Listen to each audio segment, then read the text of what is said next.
This is to me, is very emotional because it's my first time.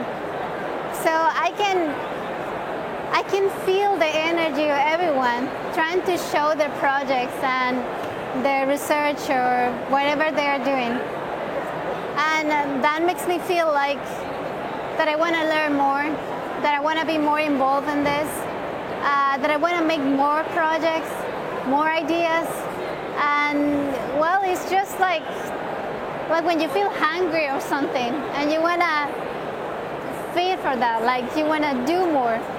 All of us remember our first talk, usually as a graduate student at APS. I remember mine in tremendous detail. It was when we were meeting with the International Congress in Washington, D.C., and I my first talk at a meeting, and it was in this huge ballroom, and it went on forever, and of course it looked empty because there were only so many people there, but all of us know how well the first talk went. So there's that, and then a lot of these people I only see when we meet at the meetings, and the older you get, the more important that becomes. Well, I work at an experiment station off campus, and it's about an 8 or 9 hour drive to the main university.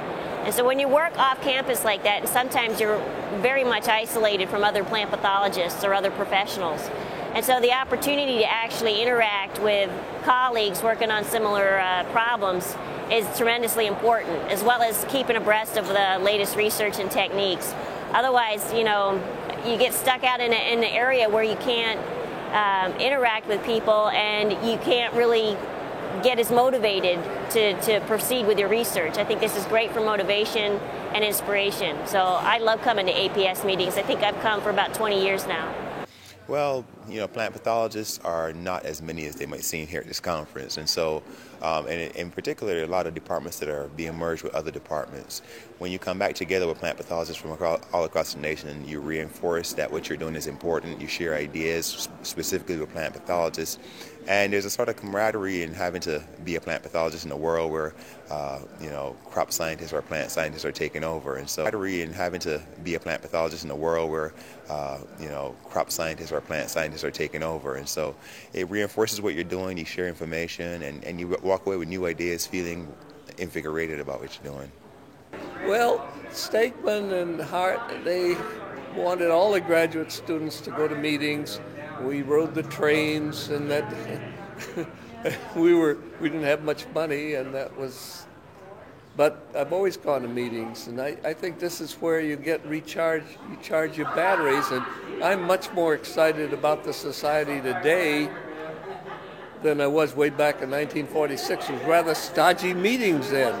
Now they're exciting. It's like an exploding nova.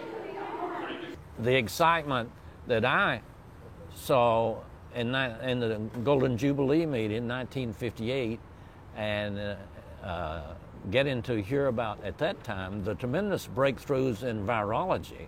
Mm-hmm. There was that group had nothing. They had nothing to be ashamed of. Almost 50 years ago, compared to today. Yeah.